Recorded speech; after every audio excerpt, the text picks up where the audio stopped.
Hello.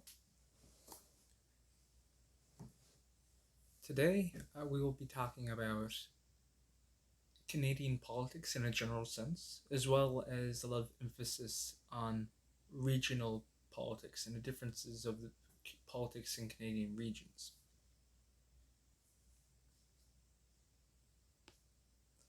So, first off, let's get an idea of where Canada is. It's in northern North America, and it's mostly comprised of boreal and polar climates. So there's not, even though Canada is the second largest nation in the world, it doesn't have a population reflective of its landmass. It has only around 36 million people, and most of those people live in the southern regions, within really close distance of the United States border, in fact. Um, and so, if you look at the in the diagram to the right, you can see there's like a little spear that is southern Ontario, and this big burst of population, most of Canada lives in eastern Canada, and that's Montreal, Toronto, and that whole GTA, Greater Toronto area, as well as cities such as London, Windsor, etc. But as you see, there's a big when you move east, there's a big blip in there's a little dots population, but there's a big blip in the west, and that happens to be Alberta, which is there's a lot of employment, not just due to agriculture. Agriculture is very dominant in the prairies, but more so now is oil, and so you have cities that are built around the oil economy. And we're going to get into how regional economies play into regional politics and why there are regional differences in Canada a little later on. First, I want to uh, go into a broader sense of what Canadian politics are. So, go over some history. Um, Canada was not, it's not like the settlers of Canada just popped up there one day. Canada's indigenous people were there for a very, very long time. And through colonization, the British and French, through for the first half, most of it was conquering. Some of it were treaties. But to clarify, um, indigenous uh, societies, pre-colonial times, they focused on oral speaking, and they made agreements orally, and so written treaties didn't really play into their society and culture. So it was a bit of an abuse by the settlers to sign those treaties because they sort of abused the lack of written agreements in those cultures. And so by breaking those agreements, land was basically colonized and taken into the Canadian government. And so when these colonies confederated in 1867, and a lot of, like Upper and Lower Canada. So after the British conquered the French colonies, it was Upper and Lower Canada, and they confederated with some maritime provinces to create Canada. And through as I said, the breaking of treaties as well as just colonization, um, it expanded from the Atlantic Ocean to Pacific Ocean, and Canada became its own country. It was a colony of Britain for a very long time. They had a parliament, but if the British government had its own say, it was a bit like Canada was a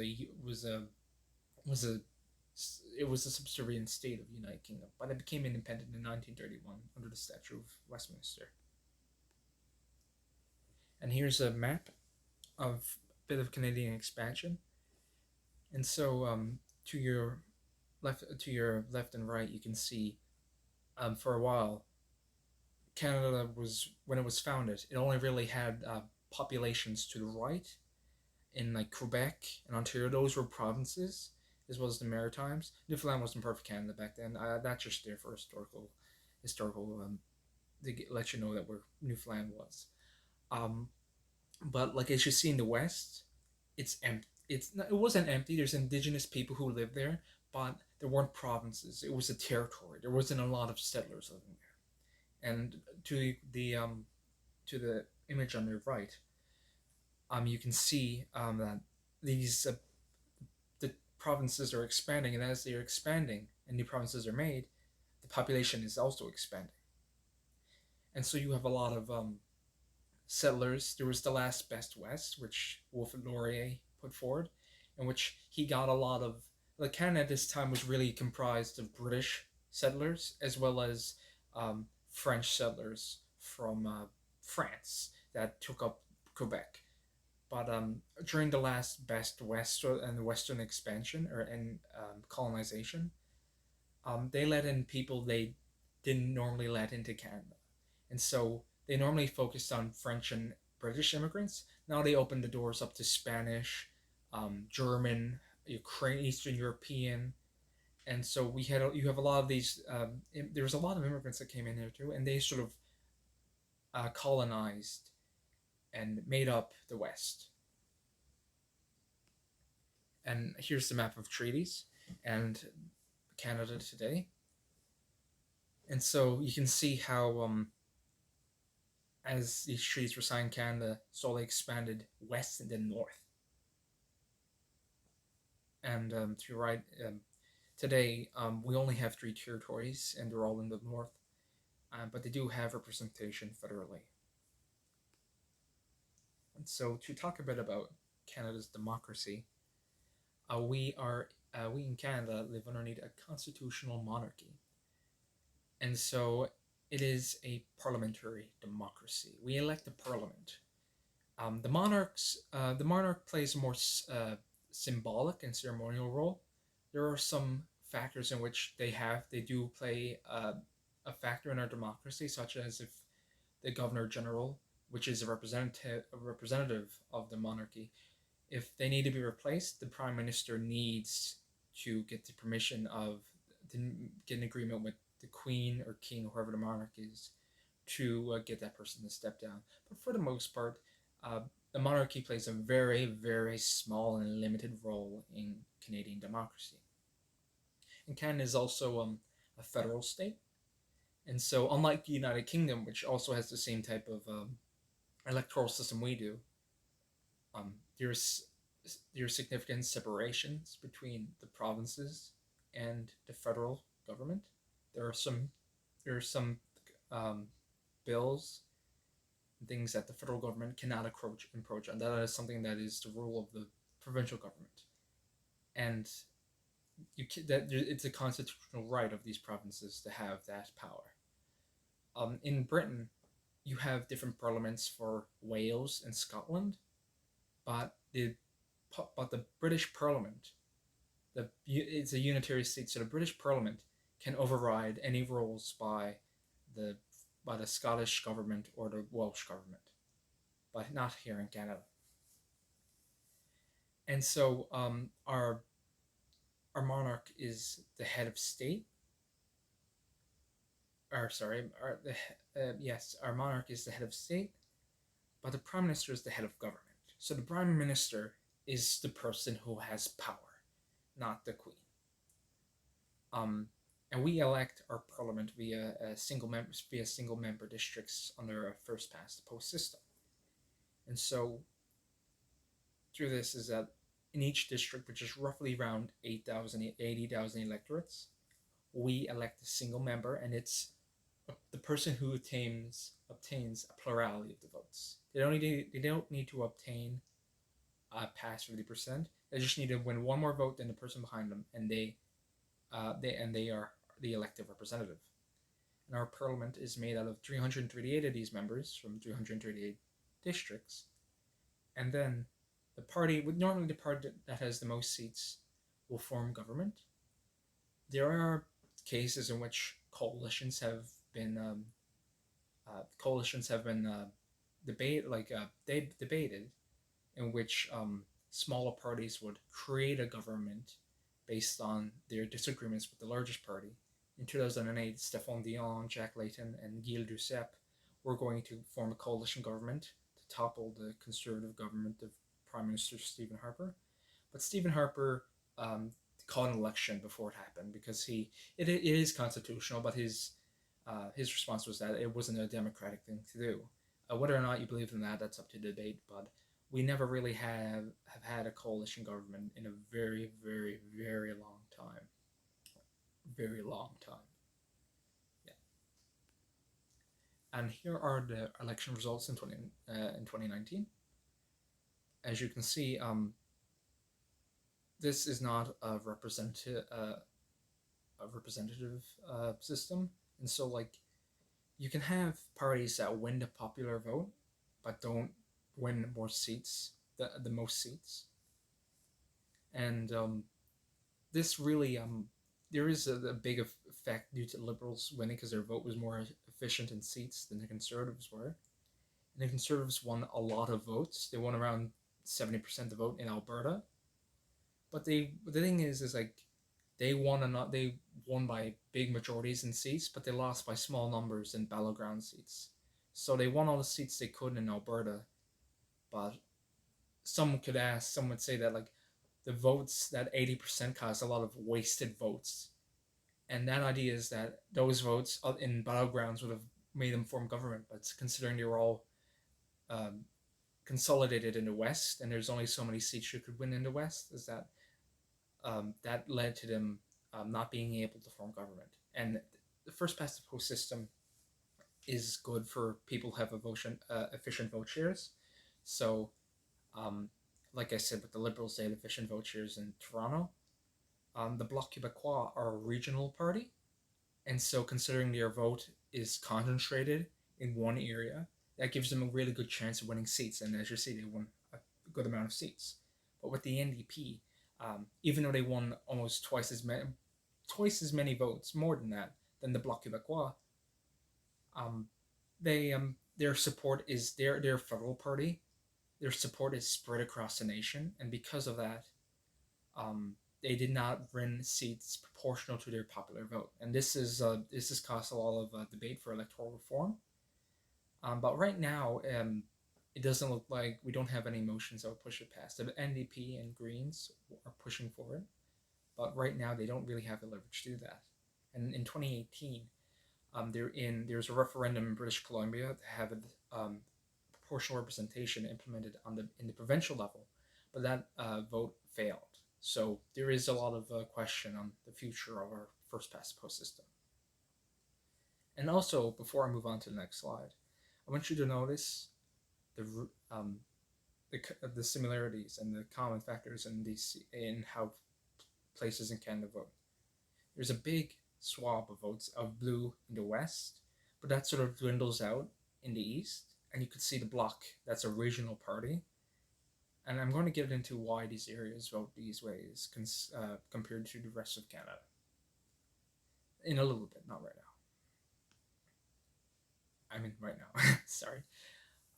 So Canadian regionalism has been the thing for a very long time in our history. Pierre Trudeau said that when you have a nation this big, regionalism is going to be a factor. And he's not wrong. There's been a lot of regional movements in Canada, and they've only gotten more stark in the 90s. They died down a bit, but now it looks like they're coming back. They're coming back. And so stark social and political views between Western provinces and Eastern provinces have birthed ideas of Western alienation. And that's been around for a while. But it really reached a peak in the 90s. That's when it really blew over. And they've come back again today. And Quebec is also faces a lot of regionalism because of its cultural differences with the rest of Canada. Quebec was colonized by France, and in a war, in the 7 Years' War, Britain conquered Quebec. And so Britain made it like very clear that they would let Quebecers keep their language and culture. But there was this whole sense of defeat in Quebec because they saw that they lost their country. And so when Canada was being settled, there was not a lot of Quebecers who moved out of Quebec to settle the West. because there was this fear that if they move out of Quebec, they will lose their identity. And so French Canadian culture is really confined to Quebec. There are French Canadians who live outside of Quebec, but Quebec is the only really dominant province, like a French dominated province. Now, New Brunswick is bilingual, and there are a lot of strict divides actually in New Brunswick's French and English population, but I'll get into that in a bit. And because of Quebec's very different cultural and political identity, and that has caused a separatist movement that has been around for around since the 60s. So first things first, we're going to talk about Western alienation. So the idea that Canada was Western Canada was being abused by Eastern Canada, that's been around since the West has been settled. It has been around for a very long time. Now, when the West was settled, it was settled via promises of farmland, and for a very, very long time, even to today, the prairies are dominated by their agricultural industry. Less so now today. Oil plays a bigger role today, but especially back in the day, the farmers really dominated the electorate and the population of the prairies. And so, because of the dominance of farmers in these areas, when something bad happened to the agricultural industry, these places were hit really bad. And so the labor movement and the farmers' laborers movement really took off in these places. You've had socialist governments being formed in the past during the labor movements area, during the early labor movement. So these places have very volatile electorates. And so Pierre Trudeau's opinion on regionalism was that people get too caught up with their local markets and lifestyles and don't realize that there are global factors that lead a region's economic woes, and that isn't solely on the federal government. Pierre Trudeau was under a lot of fire from the West. There was a lot of hate towards him.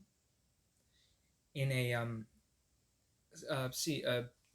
Pierre Trudeau put forward the Montreal Protocol, and that that hurt the economy in the western provinces because it reduced the amount of oil that they could produce.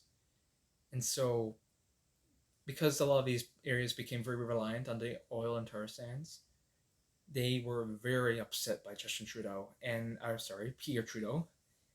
And so, in an interview, Pierre was caught off guard, and he said, "I don't care about the East." When asked about Western alienization, now he talked about it a bit more in detail later, and that's not what he said. That's not what he meant. But people heard that, and they were very upset. Now, the man to the right in the picture is Pierre Trudeau. The man to the left is the former premier of Alberta. His name was Peter Lougheed. And after he heard Trudeau's comments, even though he's smiling in this picture right here, he wasn't very happy of Trudeau's comments or his policies. And he said, "Let those Eastern bastards freeze." That's what he said, because he felt like the West was being abused by the East. And this happened in the early 80s. And so, and it's been around forever, not forever, but for a very long time. And Trudeau said that when he closes textile mills in Quebec, it's not because he hates Quebec, but it's because the global market demand has no need for it, and so it cannot exist. And he said that the problem with the Montreal Protocol was because there was a global market. Now, there's a lot of that didn't help Trudeau at all. He lost all of his seats in the West during his last re-election campaign, which he won, but he still was hit pretty bad in the West, and you can still see today Liberals do very bad in the West. And it all stems from the idea of Western alienization. And so Actually, look in this little comic from 1915. It's pretty. I have said this a lot, but it is a pretty old thing. The idea of Western alienization, and so you see Alberta, Saskatchewan, and Manitoba. Manitoba is less so regionalized today because of the urbanization of Winnipeg, but Manitoba was really an agricultural place back in the day. And so, as you see, the prairies, the West, they are hard work and labor of farming. Um, it's being eaten by um, I don't know, the Canadian cow, I guess, is what this artist is trying to symbolize. And so you see, their hard work is being eaten by the cow, but the profit, the milk, is being milked out the by the eastern cities, by eastern Canada. And so this idea has been really embedded into a lot of minds and the political culture of the West. And so this led to the formation of the Reform Party, which is that little symbol with the Canadian maple leaf in the middle. That's the logo of the Reform Party. And so in 19 move on in 1988, Brian Mulroney was premier, and he led a coalition. He was elected on a coalition between the social conservatives of the West, the Quebec nationalists in Quebec, and Mulroney was a Quebecer, and so he did pretty well in Quebec, and he did rather okay in Ontario, and so that was enough for him to form a majority government. And as you can see, like there is not really a regional party in Canada at this point. The New Democratic Party, which is a social democratic and on its fringes, democratic socialist party.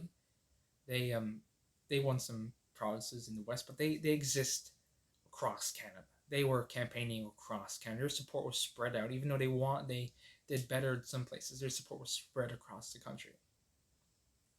And same with the Liberals, and same with the Progressive Conservatives, which are the dark blue, and the Liberals the red, and the NDP orange.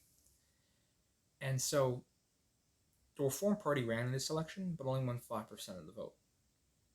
After this election, there was an economic crash. I mean, not like the infamous Great Depression or even 2008, but there was a recession in Canada. And so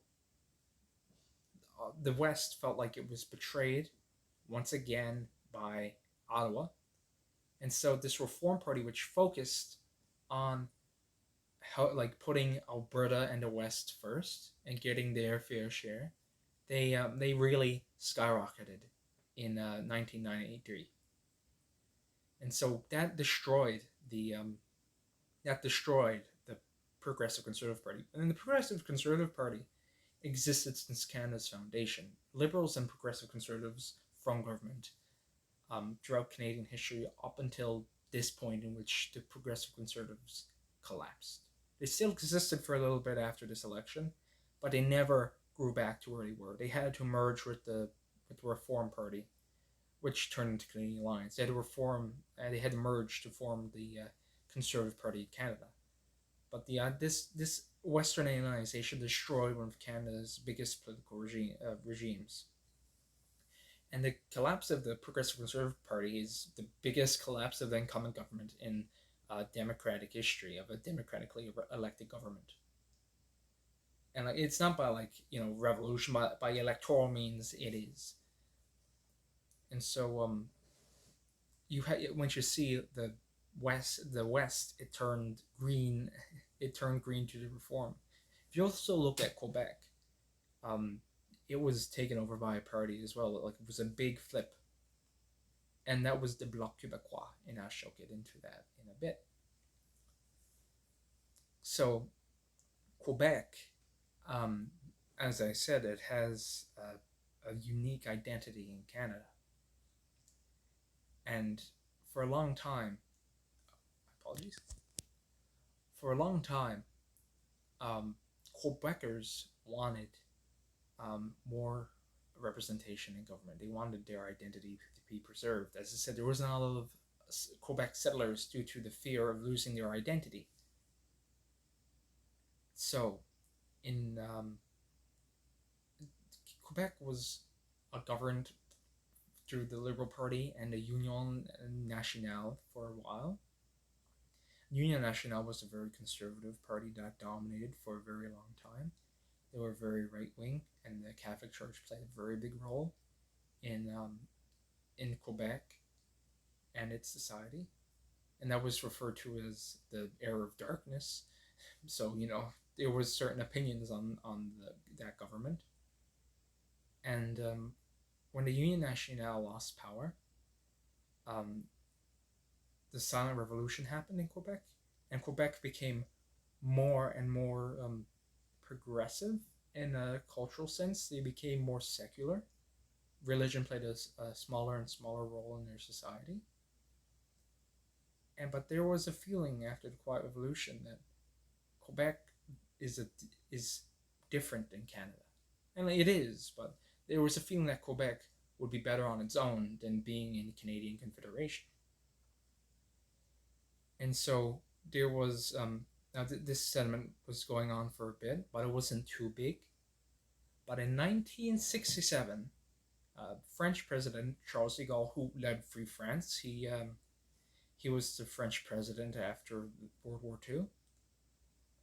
He visited Canada in the 1967 World Expo in Montreal, and he delivered a speech in Montreal.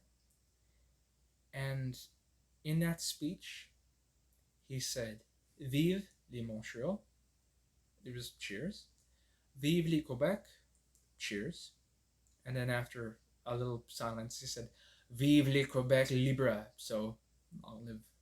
He is a call for a free Quebec, a liberated Quebec, and that was followed by roars of approval, and that was seen as a blatant endorsement of the growing sovereignty movement in Quebec. And I mean, the government wasn't happy by this. Pierre Trudeau wasn't happy by this. No one was happy by this. Any member of the federal government was not happy by this, and de Gaulle was asked to leave, and leave he did. And this led to a lot of protests for there was peaceful calls for freedom, and there was violent protest for independence, for a referendum. And it also led to the October crisis, in which very radical movements of the separatist movement, they killed people. There was a cabinet minister and a British ambassador who were kidnapped, and the ambassador killed.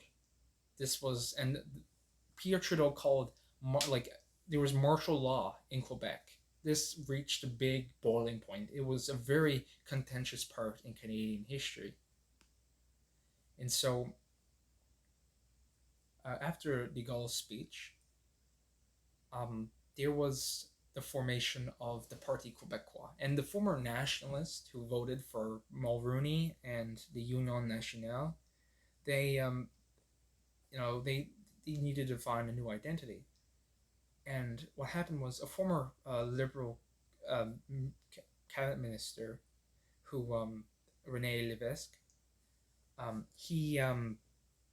who was a big member of the Quiet, who was a prominent figure during the Quiet Revolution. He sort of formed the Parti Québécois, and this was a separatist party in Quebec, in Quebec provincial politics. And so, because the vote share is very split, as in because of its first past the post, as I showed you, you don't need to win the popular vote to become government, and so Federalist parties in Quebec were split, or their vote was split, whereas the Parti Québécois, it was really one vote, and they formed government in Quebec. And so there's a lot of Federalists who looked on the news.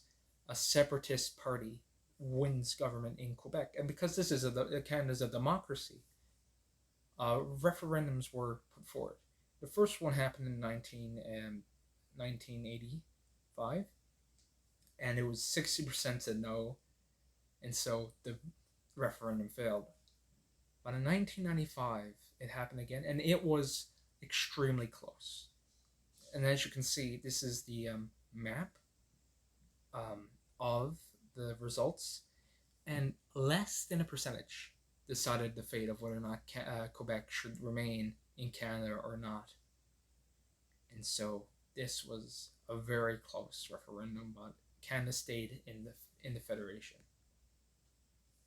And so, as I mentioned before, because of the first past the post system, separatist parties managed to win a majority seats in Quebec, both federally and provincially, due to the split federalist vote share.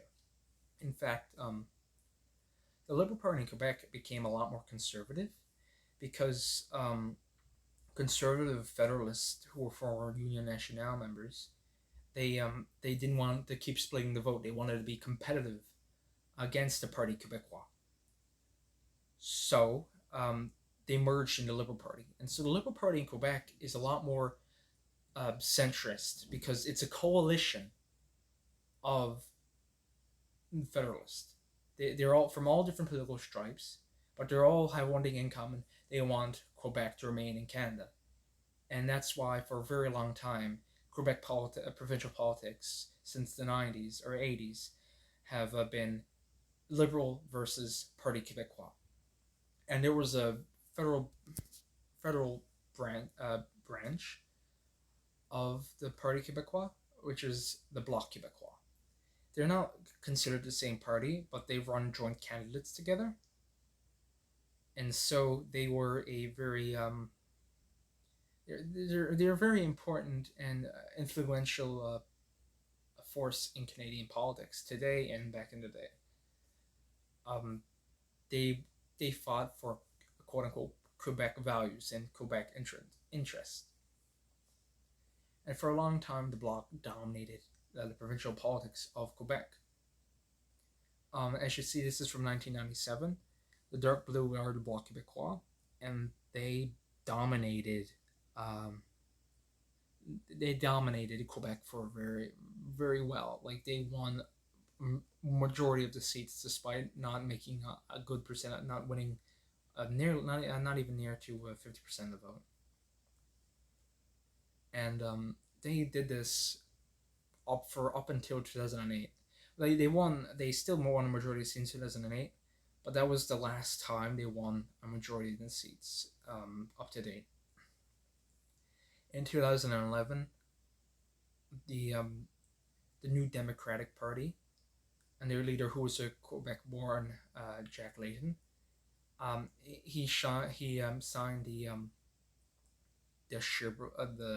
Sherbrooke Accord, in which the New Democratic Party recognized that nationalism is a thing and Quebec has a separate identity, and that the Charlottetown Accord that was signed previously by Brian Mulroney, that also played a big role in moving Quebec less and less from separatist, having separatist mindset to a regionalist mindset.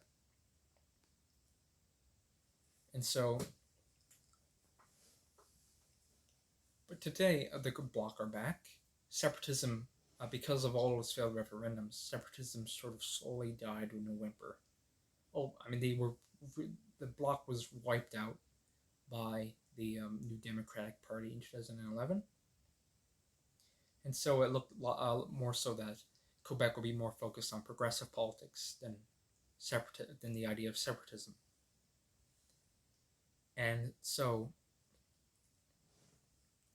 and then when Justin Trudeau was elected, it looked like the Bloc was done for. And in 2018, the Parti Québécois was also wiped out, but by a conservative party called the CAQ. And they are pushing forward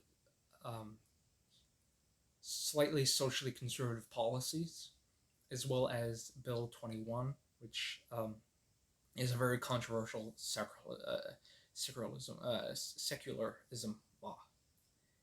And so you have now a reborn Bloc Québécois, which is focusing on regional politics. Their leader, Yves Francois Blanchet, he says he's a separatist, but it says he's campaigning on regionalism.